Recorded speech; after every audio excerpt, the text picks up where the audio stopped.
अस्सलाम वालेकुम। बिस्मिल्लाहिर्रहमानिर्रहीम। रब्बि इश्रह ली सदरी व यस्सिर ली अमरी वहलुल उक़दतम मिन लिसानी यफ़क़हू क़ौली। आपके सामने आज 3-4 अहम तरीन ख़बरों पर बात करेंगे।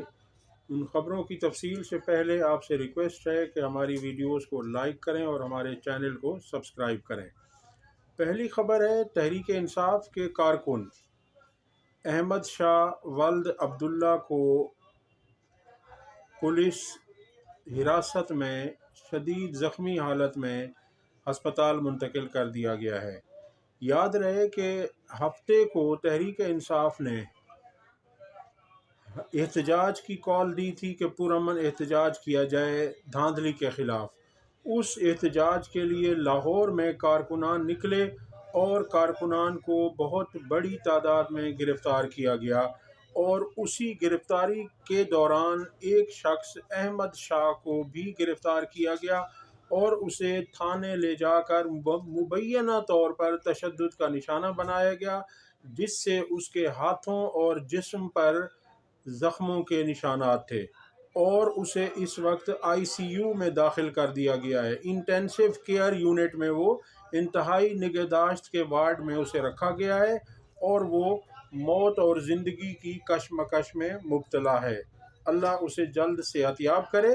तो दूसरी तरफ बात यह है कि पुलिस ने इसी का मुकदमा तहरीक इंसाफ के एक और कारकुन मोहम्मद अरशद पर दर्ज कर लिया है, जबकि ऐनी शाहिदीन के मुताबिक और ज़राए के मुताबिक इन दोनों को एक साथ पुलिस ने हफ्ते को ही गिरफ़्तार किया था और अपने आप को बचाने के लिए उसका इल्ज़ाम एक दूसरे तहरीक इंसाफ के कारकुन पर डाला गया। जिस तरह से ज़िले शाह के कत्ल का मुकदमा इमरान खान पर डाला गया था।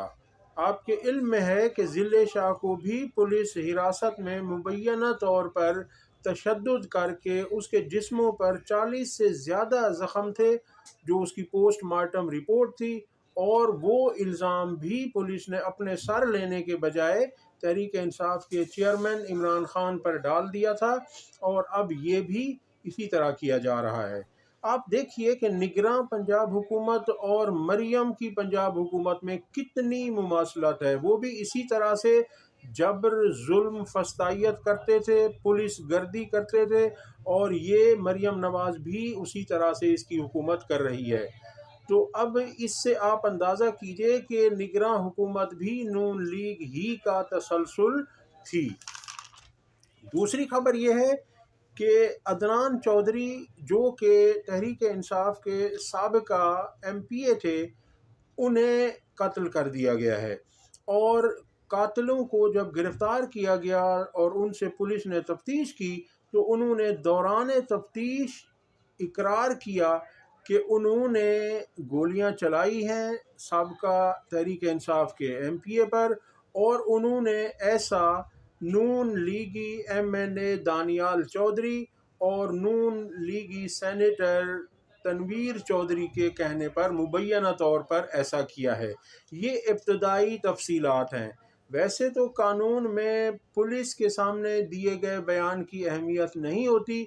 अब आगे देखते हैं कि इस पे किस तरह से मज़ीद तफ्तीश आगे बढ़ती है। जबकि दूसरी तरफ ये ख़बर है कि इन दोनों को नो फ्लाई लिस्ट में इनका नाम डाल दिया गया है ताकि ये मुल्क से बाहर ना जा सकें। अगली खबर है कि महमूद खान अचकज़ई के घर पर पुलिस ने छापा मारा है। उनका घर कोयटा में है और वहाँ से उनके एक मुलाजिम को गिरफ़्तार कर लिया गया है, जबकि उनकी पार्टी का कहना है कि महमूद खान अचकज़ई के घर पर छापा इसलिए मारा गया है कि वो इस्टेब्लिशमेंट के ख़िलाफ़ बात कर रहे थे और कौमी असम्बली में जो उन्होंने तकरीर की थी वो टर्निंग पॉइंट था, और उसकी वजह से कुछ लोगों ने अपने गुस्से का बदला लेने के लिए ये कार्रवाई की है। याद रहे, तहरीक इंसाफ ने महमूद खान अचकज़ई को अपना सदारती उम्मीदवार नामज़द किया था। अगली खबर है, निगरां वज़ीर आज़म अनवारुल हक काकड़ को सेनेट का चेयरमैन बनाने के लिए दबाव डाला जा रहा है।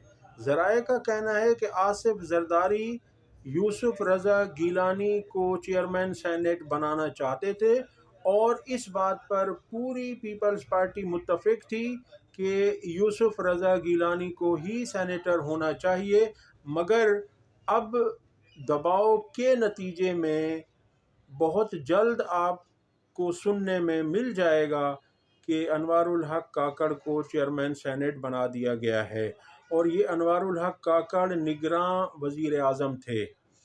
اب آپ غور کیجئے کہ جب یہ نگراں وزیر اعظم تھے تو نگرانوں کا کام ہوتا ہے کہ فری اینڈ فیئر، غیر جانبدارانہ انتخابات کروائیں اور تمام جماعتوں کو برابر لیول پلینگ فیلڈ ملنا چاہیے۔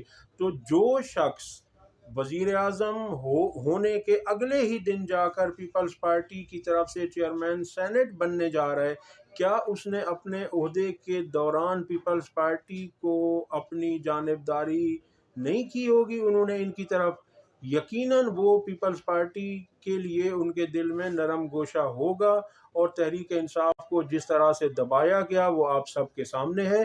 دوسری طرف سرفراز بگٹی کو وزیر اعلیٰ بلوچستان بنایا جا رہا ہے، یہ بھی نگران حکومت میں وفاقی وزیر داخلہ تھے، اور انہیں بھی فوراً وہاں سے جب یہ ختم ہوا ان کا وہ ٹینیور، تو انہیں ایم پی اے بنایا گیا، جو کہ خلاف قانون تھا کہ جو نگران ہوتا ہے وہ الیکشن نہیں لڑ سکتا، مگر انہیں الیکشن لڑا کر ایم پی اے بنوایا گیا، اور اب وہ وزیر اعلیٰ بلوچستان ہیں۔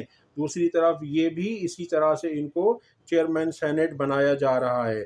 تو یہ کچھ طاقتور لوگوں کا وتیرہ ہے، ان کا طریقہ واردات ہے کہ وہ اپنے لوگ اداروں میں شامل کرواتے ہیں تاکہ بوقت ضرورت انہیں اپنے کام میں لایا جائے۔ بالکل اسی طرح جیسے پنجاب اسمبلی کا اسپیکر مجتبیٰ شجاع الرحمان کو بنانے پر پوری نون لیگ متفق تھی، لیکن ایٹ دا 11th آور، آخری وقت میں جا کر ان کو کہا گیا کہ نہیں، آپ نے ملک احمد خان کو اسپیکر پنجاب اسمبلی بنانا ہے، اور پھر انہیں ایسا کرنا پڑا۔ پیپلز پارٹی تو شاید تھوڑی دیر تک مزاحمت کرے، لیکن نون لیگ نے فوراً سے پہلے حامی بھر لی اور انہوں نے ملک احمد خان کو اسپیکر پنجاب اسمبلی بنا دیا۔